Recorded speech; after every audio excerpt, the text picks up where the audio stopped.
Hello mga ka-fams! Mapagpalang araw po mga ka-fams. Andito pong muli ang ate Elvie ninyo. Asan po kaya ako? Andito po ako ngayon sa dating school ni Alex sa TUP po. Ayan. Samahan niyo po kami sa aming gagawin ngayong araw. Ito po si Alex. Mga ka-fans, babalik sana sa dating school para makuha yung mga requirements. Hello po, Happy New Year. Ayun mga ka-fams, sama-sama po tayo. Ikutin natin na ang school ng TUP at i-process natin yung mga dapat gawin dito. Ito po yung school nila. Yan. Papakita po namin sa inyo. Ano po ako, ano po yung kaya namin ipakita. Baka po kasi bawal mag-video sa loob. Kung ano lang po yung kaya natin ma-video kasi government property pa rin to kasi public school. So, i-respeto po natin yun. So, salamat po sa pakunawa. Alright, let's go without further ado. Lakbayin na natin ang TUP. Shout out TUP!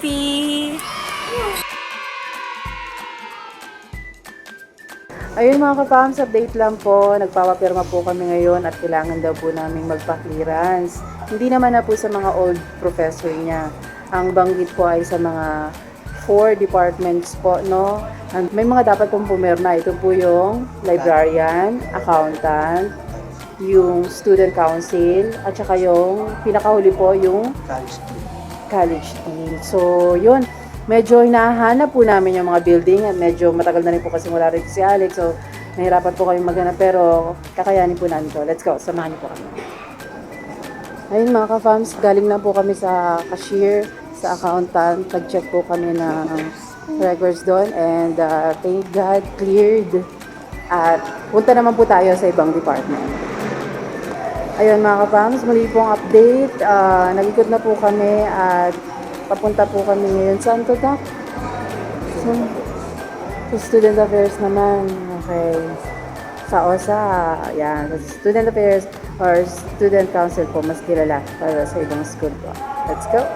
Ayan po si Alex, pagod na rin po. At na-miss po talaga niya ang school. Ayan, pawis ng ate Elvie nyo, but it's okay, alright? It's worth it. Let's go po, para po kay Alex, supportahan po natin ang kanyang pag-aaral. TUP. Ayan.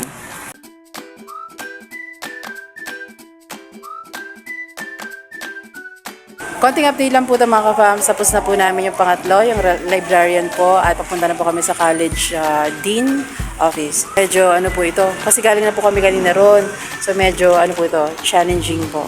Kasi may prerequisite na kailangan mag-sign bago ang pinaka-college dean. No po. At si Ate Elvie niyo po ay sobrang nakikiusap sa kanila kasi galing pa po tayo ng Caloocan. Tapos may mga hinahabol po tayong deadlines para ma-unhold po. Para ma-unhold yung pangalan po.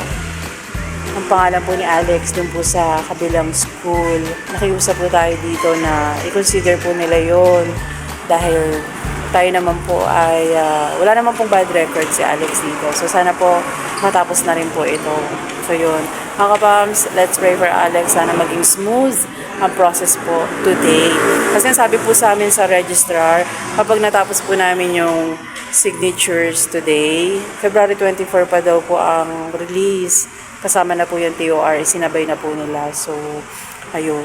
Si Alex po, hindi ko po kasama ngayon. Nagpa-picture na po siya kasi isa po sa requirements yung picture na passport size po na naka corporate attire.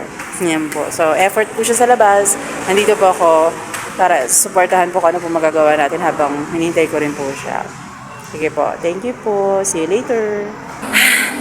Alright mga ka-fams, natapos na po namin sa wakas. Napapirmahan na po namin lahat. Ayun. So, pauwi na rin po kami. Meron na po kaming claim stub. Kailan anak marirelease? Sa February 24. February 24 po babalikan yung documents po kasama ang TOR. Salamat sa Diyos natapos po natin ang proseso today. At talaga pong sila may one word. February 24 ang release. Ano po? So yun, pauwi na po kami. Salamat sa pagsama ninyo at suporta kay Alex po. Alex, pasalamat ka ng konti sa ating kapams. Maraming salamat po sa mga pagsuporta at panonood niyo po sa amin. Maraming salamat po.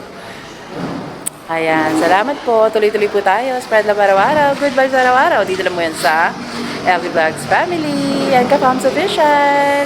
Let's go. Bye-bye. Uwi na po tayo at kukunin na po natin yung ID.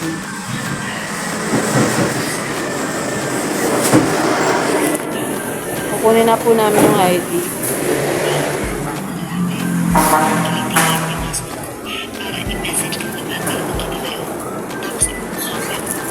Thank you po. Oh, sorry po. Sorry.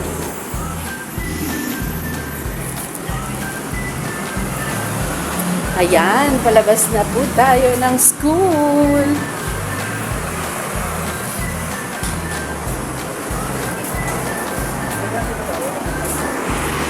Huh? Hindi ko kilometer po yun.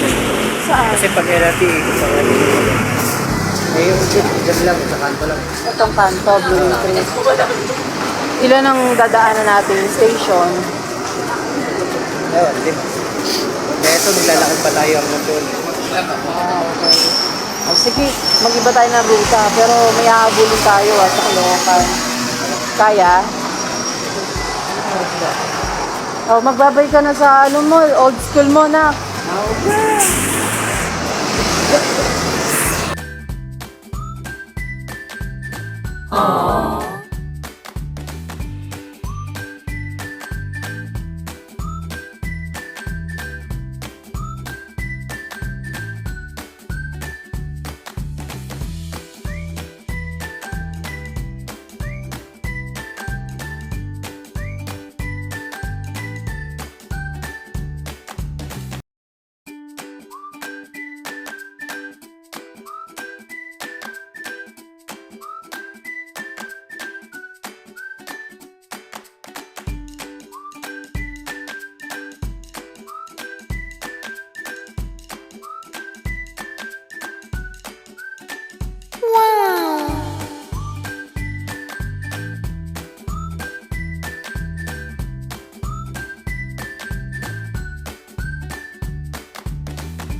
Ayun o, Philippine Normal University mga ka-fams.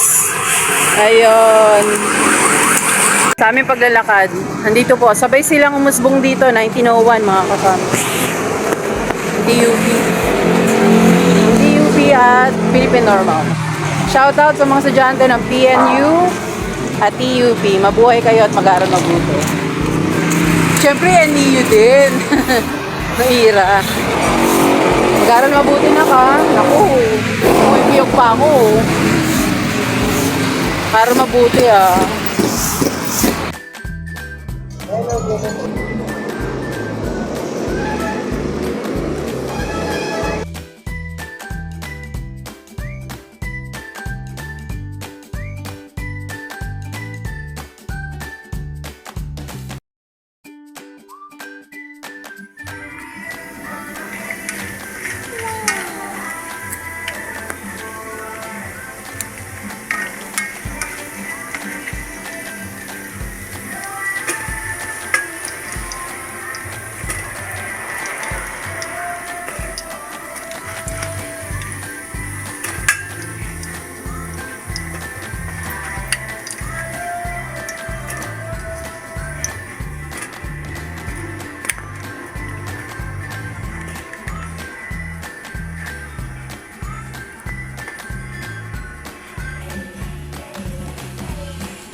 Ang buhay kaibigan